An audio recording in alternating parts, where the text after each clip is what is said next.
lintah. Ya. Kebanyakan terapi lintah memang lebih tepat untuk diabetes. Ya, kenapa diabetes? Ketika kalau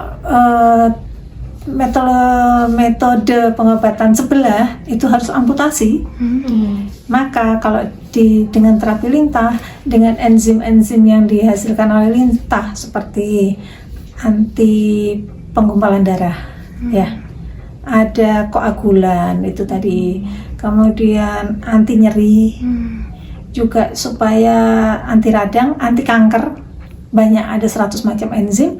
Nah, di situ ketika orang diabetes, pembusukannya bisa dikurangi oleh lintah. Penormalan dan memfungsikan pankreas juga lintah punya, enzim lintah punya. Jadi yang semula banyak, kami punya gambar-gambar yang semula harus diamputasi bagian-bagian tubuhnya oleh lintah, alhamdulillah tumbuh lagi. Gitu. Kemudian untuk apa lagi? Lintah ini juga bagus untuk orang-orang yang punya benjolan abnormal dalam tubuh. Begitu juga benjolan luar tubuh seperti kutil, ya, jerawat batu ini biasanya anak-anak muda itu bisa. Kemudian kanker, penanganan kanker saya banyak, hampir tiap bulan saya menangani kanker, baik itu kanker payudara, kanker kalau serviks saya alhamdulillah belum pernah, tapi paling banyak kanker payudara. Menerapi lintah tidak hanya di lintah, tetap di Yes Point saja, tapi pemasangan lintah itu juga ditempatkan pada organ-organ tertentu yang berkaitan dengan sakitnya. Contoh, diabetes, maka organ pankreasnya, limpa livernya juga harus diterapi, gitu. Ketika orang, saya menangani juga mata ya, oleh ke medis dikatakan katarak, ya, maka di kami lintah, alhamdulillah yang sudah buta, alhamdulillah bisa kelihatan lagi. Tapi itu tadi, selain Yes Point juga ada organ lain yang harus diterapi. Pankreas kan ada di sekitar sini, di sekitar tulang rusuk, maka penempatannya adalah di titik tertentu yang paling dekat dengan pankreas, gitu ya. Tetapi dilarang menempel lintah di lidah karena bahaya. Ya, di bawah lidah itu banyak saraf-saraf dan pembuluh besar, jadi dilarang menempel lintah di bawah lidah.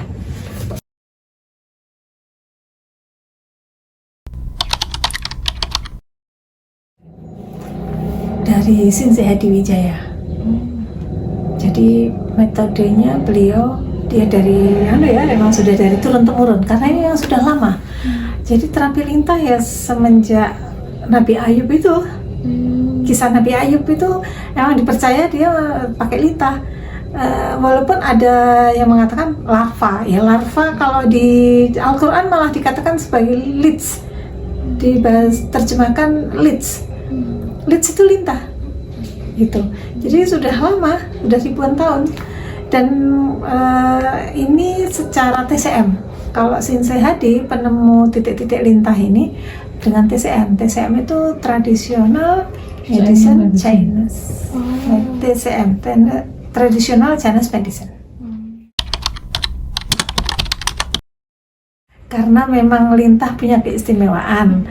Dalam lintah itu selain output, dia juga input. Ada enzim, suplemen 100 macam jenis yang dalam penelitian itu ada di dalam jurnal-jurnal internasional tentang lintah. Nah itu banyaklah manfaatnya, lebih tepat, beberapa penyakit memang lebih tepat pakai lintah. Yang tidak bisa atau progresnya itu memang lebih cepat oleh lintah. Contoh, kalau bekam ketika menyedot darah kotor akan timbul sel darah baru dalam proses 3 hari. Tetapi dengan lintah, karena dia ada input, ada output, ya, darah yang ada di sekitar yang bermasalah ini dihisap oleh lintah, tapi dia juga memasukkan enzim. Nah, dalam 8 jam ini enzim lintah bekerja di sini. 8 jam hanya ada bekerja di sini. Tapi setelah 12 jam darah ini dipompa kembali oleh jantung, maka dia akan menyebar ke seluruh tubuh, prosesnya lebih cepat.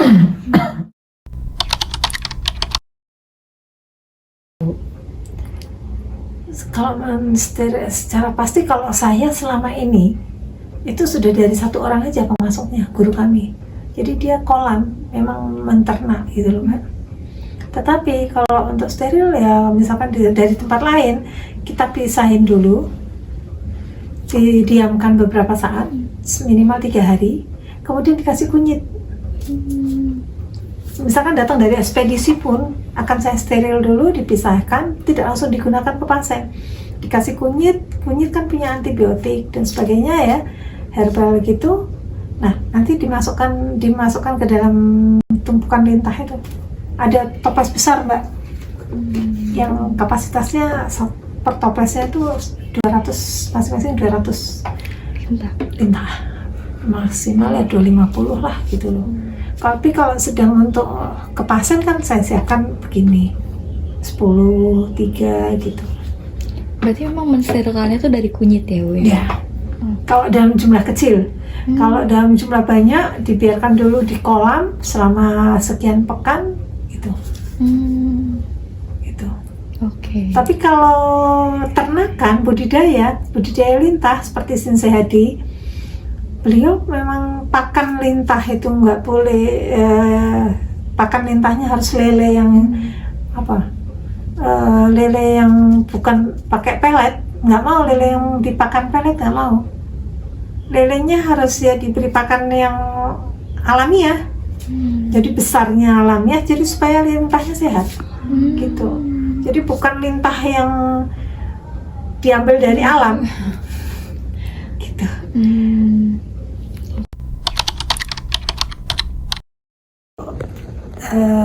Efek samping bagi beberapa orang ketika organnya masih kotor, terutama jika dia punya alergi, misalkan suka bersin tiap pagi, gatal-gatal musim tertentu ya, kemudian kena debu tiba-tiba gatal, ketika dipasang lintah pada gigitan pertama itu tepi kulitnya memerah, itu biasanya kita tahu itu alergi.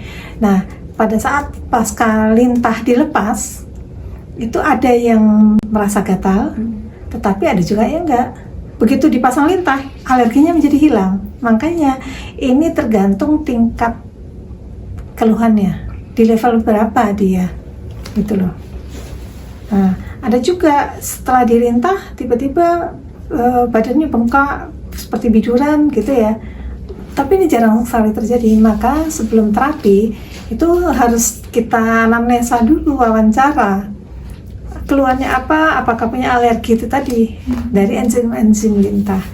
Kalau biduran ringan, biduran biru-biru pun masih bisa kok dengan makan degan hijau. Degan hijau, kelapa muda hijau ya, diminum sehari 1, insya Allah udah hari ketiga udah bagus gitu.